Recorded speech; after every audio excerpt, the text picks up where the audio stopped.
as what our lawyer said, because of jealousy. Because pastor became a threat to those people who are corrupt, who are evil.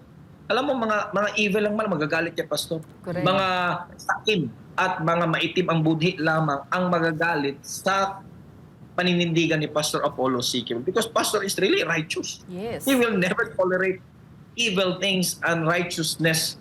Kaya nga, may masasagasaan talaga. Ano bang relevance ng isang Trump presidency, comeback ni President Donald Trump sa atin sa Pilipinas, particularly sa atin dito sa Kingdom of Jesus Christ? Ano ba ang dadalhin ni President Donald Trump sa kanyang administrasyon ngayon? So, siguro para bigyan natin ng konteksto nung ating magiging talak ngayon, partner Carlo and partner Raci, kasi isa sa una ng mga binanggit ni President Donald Trump sa kanyang talumpati sa kanyang inauguration ay yung pagtatapos ng weaponization ng Justice Department ng kanilang gobyerno sa pag-atake sa religious of faith general at ito napaka-relevant sa ating usapin ngayon dahil ang Kingdom of Jesus Christ ang unang nakaranas po nito sa Estados Unidos, and I know partner Carlo personal ikaw may experience ka mismo kung paano ito nangyari sa atin. Yes, kapartner Ina, kapartner Rafi. May nabasa ako yung sinabi ni Trump na God saved me to make America great again. I was saved by God to make America great again. Was saved by God to make America great again. And nagpapasalamat tayo sa ating Ama kasi Donald Trump, President Donald Trump, nakita niya talaga ano yung problema ng Amerika. And in order for America to be great again, they have to go back kung ano yung kalooban ng Ama. Oh, yes. Now, balikan po natin ano yung nangyari past administration, especially sa experiences po ng Kingdom of Jesus Christ doon po sa Amerika. Nakabase po kasi tayo doon sa Hawaii way back 2018. Nag-start po yun. Nakita po natin in our own eyes yung pagmamalabis, pang-aabuso na ginawa po nila dahil sa mga fabricated lies and false accusations, and they painted Kingdom of Jesus Christ as if it's like an big organized syndicate criminal organization. Then nakarating sa kanila yung balita na yan, nakarating sa mga tenga na pinaniniwalaan nila. That's why nag-start yun sa 2018, diba? Kung babalikan natin.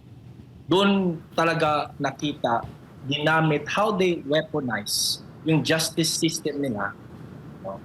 Paano tayo inabuso, pinapakan yung ating karapatan, yung freedom of religion natin. Freedom na makapagsamba natin. Kasi nga, after the 2018 na nangyari, to make the story short, di ba? Pinasuhan tayo dun, ang Kingdom of Jesus Christ. Then what happened? 2 years later, na-dismiss po ang kaso. Yung lahat na inakusa po sa atin, na-dismiss po lahat ng kaso. Hindi pa po nagtapos doon. Dinala po nila doon sa California. Ano po ang sumunod doon? Yung nangyari na raid 2020, January po. Yes. Nandun po tayo sa ating pong bahay-sambahan. That is a religious institution doon po sa Hawaii. Simultaneous yung ginawa at ang ating mga kapatiran, mga full-time medical workers na nandun po sa LA, sa Van Nuys po natin na compound. In the middle of our devotional prayer. Alas 4, devotional po tayo. Fully armed po, sinalakay po tayo ng mga agents po ng FBI. Fully armed as if lulusob sila ng gera.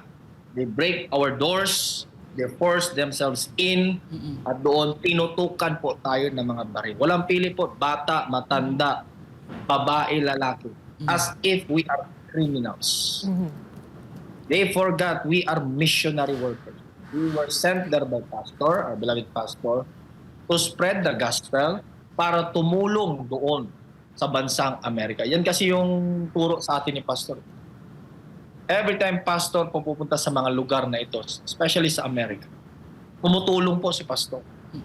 Kami po ng mga full-time medical workers, kasama po ng mga Kingdom medical members, tumutulong po tayo sa gobyerno para ma-reach out po natin yung mga nasa laylayan ng komunidad.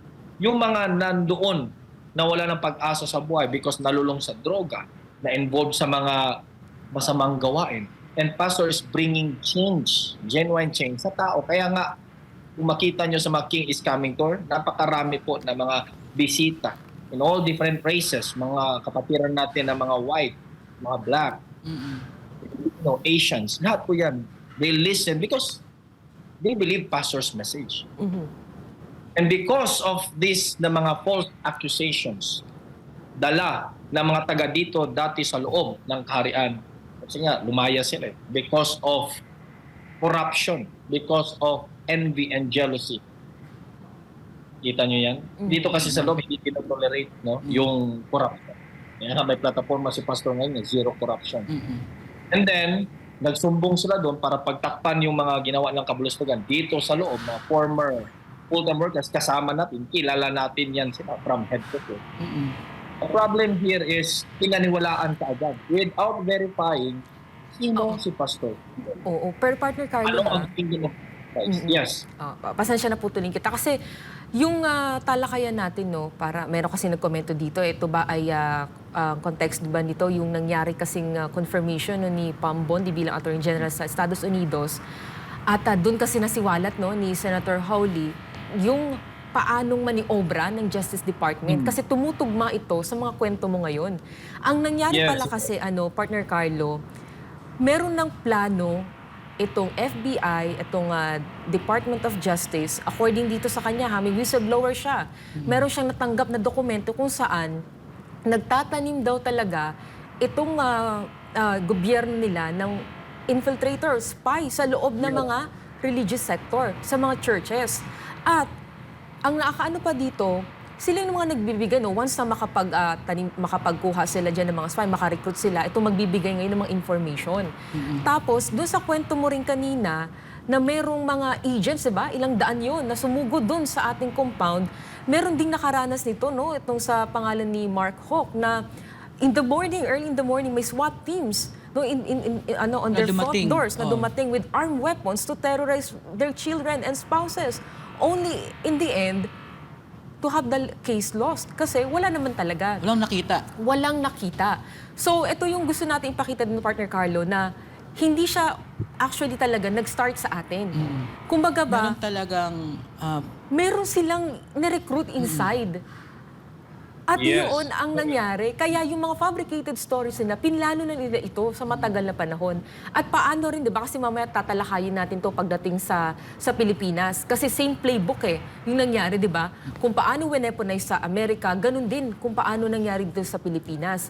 So yun po yung gusto nating maunawaan. Kasi may magtatanong, bakit daw interesado ang Amerika kay Pastor? Yes. Di ba komento, bakit Why may is mangyari? there a hell-bent attention sa Kingdom of Jesus Christ?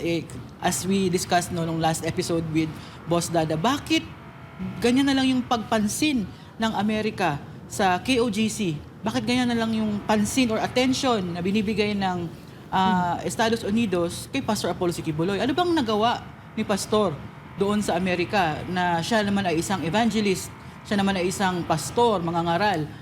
And why all of a sudden, after 28 years si Pastor doon sa Amerika, he's coming back to and fro, no, to deliver the message of our God Almighty, of our Almighty Father. Bakit all of a sudden in 2018 dumating itong controversy? Ano bang nangyari?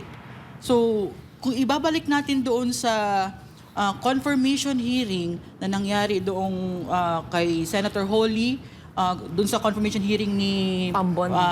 Incoming na Attorney General na si Pam Bondi, na he was pointing, Senator Hawley was pointing about yung disparate treatment ng people of faith. Bakit doon ang attack sa mga people of faith?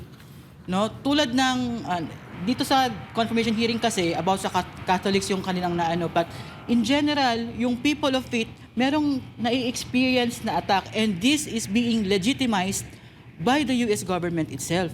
No, so anong mai-expect natin ngayon bilang mga syempre may mga members din ng Kingdom of Jesus Christ America? Anong magiging effect ng incoming na Attorney General na si Pam Bondi, at the same time itong incoming itong bagong luklok lang na presidency ni Donald Trump sa ating religious freedom doon sa Amerika, at the same time dito sa Pilipinas? Anong magiging epekto nito, kapartner Ina?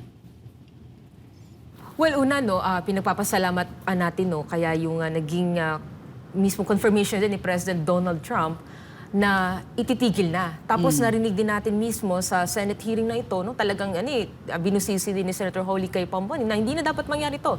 Ito kasi yung nakalap natin, may whistleblower, nangyayari talaga, no, state-sponsored na pag-atake sa mga member, no, ng religious sector. So ito, ano ba ang magiging epekto nito sa atin? Siyempre napaka-positibin ito, partner Rasi, no, partner Carlo, yung ating pag-asa na makukuha din yung hustisya. Yes. Kasi nandun din, no, sinabi ni Senator Hawley na imbestigahan ninyo sino ba itong mga tao behind, no, sa mga pag-atake na ito. So sa atin, we are praying, we are hoping na mangyayari talaga ito. Hindi lang titigilan, kundi ibabalik po yung hustisya. Kasi may mga naririnig tayo, no, partner Rasi, na baka nangyayari pa the last time we heard na nagpapatuloy pa rin yung pagre-recruit, di ba? Naghahanap pa rin sila ng mga witnesses against dun sa mga, di ba, against sa atin. So ngayon, na nakaupo na si President Donald Trump, at siya mismo ang nagsabi na ito ay titigil na sa kanyang panahon. Isa to talaga sa unang nabanggit niya 'di ba? End the weaponization. Tapos sinabi din mismo ni Senator Hawley, sinabi niya kay Pambon, pag ikaw na ang naririyan, titigilan na natin ito at iimbestigahan kasi hindi ito tama, hindi ito ang Amerika na tinitingalan ng unang panahon. So yung ating pag-asa, yung ating panalangin na ang hustisya ay makakamtan natin, ibabalik nila ang reputasyon, no, ang sinira nila, ang paglapastahan nila kay Pastor Apollo C. Quibloy at ng lahat ng ating mga kapatiran dyan sa Amerika. Kasi hindi basta-basta naging gawain natin dyan. Partner Rasi, di ba? We abide with the law of the Almighty Father, love your enemy, everything, no, na po nararanasan natin, hindi tayo tumigil sa paggawa ng mabuti doon. So, we are hoping din, no, yung mga kababayan nating nanonood ngayon na tanggalin na natin yung mga maling yung kung nabiktima man kayo ng propaganda, kayo man yung, di ba kasi pag nalagyan lang ng pangalan yung ng alleged human trafficker, yung pangalan mo iba na yung narrative. At napakasakit po nun sa amin, napakasakit po nun para kay Pastor, kilala namin siya napakalayo niya sa ganun. Pero dahil sa state-sponsored na to, lahat na, all aspect na ginamit na, parang pakiramdam talaga natin, di ba? Wala na bang hustisya? But we know at this time, na nakikinig, no, na hindi po natutulog ang ating dakilang Ama at He will give justice in due time. At ito na po yung pasimula. So, alam ko na ating mga kapatiran dyan, partner Rasi, I know si Brother Carlo may masasabi din siya, high hopes tayo ngayon. And we are looking forward anytime, no, madrop na yung charges at makita po ng buong sanlibutan na inosente po si Pastor Apollo C. Quibloy at ang Kingdom of Jesus Christ. Any comment ka, partner Carlo? Yes, actually this is an answered prayer. Yes. Ito yung dinadala natin sa buong Kingdom Nation. No? At ito yung ni-remind sa atin ni Pastor before pa na idalangin natin. At ito na nga, no, dahan-dahan na itong sinasagot ng ating dakilang Ama na i-restore talaga yung kalayaan natin, the freedom of religion, yung kalayaan natin sa ating pananampalataya at ihinto na totally itong pag-weaponize ng gobyerno against sa mga simbahan, mga religion. No? Yung balikan ko lang yung sinabi ni Inat, i-quote natin, no, yung sa hearing doon sa confirmation ni Secretary Bondi. Actually, yung pagtanim nila ng mga agents na before parang hindi ako maniwala sinabihan na tayo niyan dati pa. Because here in the kingdom, puro pagtitiwala. Sino pumapasok kasi gusto maglingkod, diba, without anything na background check, wala. Kasi gusto maglingkod. Not knowing pala, mga agent at spy na pala yun. O na nandito sa rin, kasama natin kumakain one table. Then, inanim na pala yan para to destroy one faith, one organization, kagaya sa atin sa Kingdom of Jesus Christ. They just gather mga evidences kuno, mga false accusation, they naggawa sila ng kanyang mga kaso kung ano yung maiparatang nila in order to destroy Pastor Quibloy and the Kingdom of Jesus Christ. And we are thankful to the Almighty Father na ginamit din ang mga senators po natin dyan sa United States na mabuksan ito. Biruin mo, sinabi doon na dapat maimbestigahan din yung mga investigador na gumagawa. Yeah. Kasi magkita nyo, sinong hahabol sa kanila? Ito pala, pwede pala lang gawin ito. Pwede palang i-weaponize any government agency like FBI, Justice System, Justice Department nila, susugurin ka na as if ikaw ay kriminal. Sino ngayon ang hahabol sa kanila? So nagkaroon po tayo ng pag-asa ngayon, mga kababayan. Because under the presidency of Donald Trump, this is a godly presidency. Yes. Maka-Diyos po nila. So bumabalik po ngayon, binabalik po ng Ama kung ano yung dapat. Kasi yung sinabi ni Senator Jan na what they experienced in the past administration, itong lahat ng mga abuses, this is the worst abuses na kanilang na-experience in the American history. Same thing sa ginawa sa KOJC sa dalawang compounds natin. The worst in the Philippine history. Jump in ako, serving a warrant of arrest, hahanapin mo ang isang tao, serving a warrant of arrest, magpapadala ka ng thousands and thousands full battle gear ng mga kapulisan. And from their mouth itself, sa sekretary nila, gagamitin all government resources. You are weaponizing the government to pin down a religious organization na walang pang napatunayan na puro hata-hata at akusasyon. Galing doon sa Amerika, same script, tingnan niyo yung reklamo, same script, same narrative, Same lahat yan, playbook. dinala dito sa Pilipinas. Dinala dito sa Pilipinas. Nakita niyo? They use everything para makuha nila ang kanilang pakay sa loob. Without considering human rights, without considering our constitutional rights na inapak-apakan. Ayan. During that time, alam ko we experienced that. Yes. Walang nakikinig po sa atin as if wala tayong karapatan. As if branded na talaga tayo na tayo ang masama, tayo ang kriminal. The way they treated us. Ito yung klaro talaga na sinasabi na weaponizing the government, the agencies of the government, targeting religious organizations like the KOJC. Same thing na nangyari doon sa Amerika. Pattern talaga. Now, ngayon, napapasalamat talaga tayo sa ating dakilang Ama. May intervention. There is a divine intervention na nangyayari. Kasi ang Ama, hindi po talaga ito-tolerate ang mga injustices na ginagawa nila.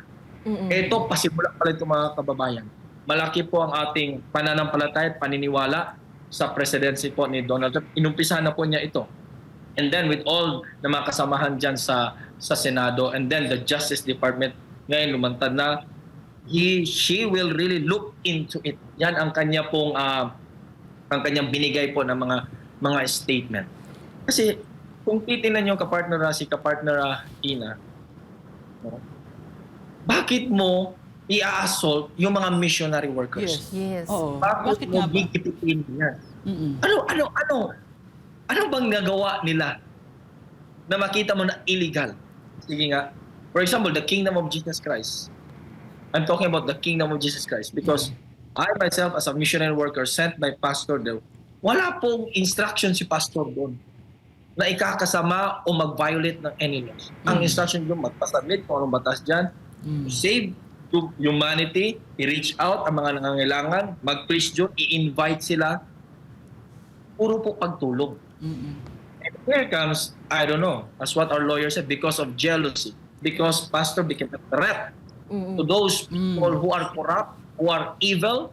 Alam mo, mga evil lang man, magagalit kay pastor. Correct. Mga sakim at mga maitim ang budhi lamang ang magagalit sa paninindigan ni Pastor Apollo Siquel. Because pastor is really righteous. Yes. He will never tolerate evil things and righteousness. Kaya nga, may masasagasaan talaga. Oh. And then, here comes ngayon, nag-change na ng administration, ito talaga yung dinadalangin natin and it's really an answered prayer sa ating lahat, mga kababayan. Yes.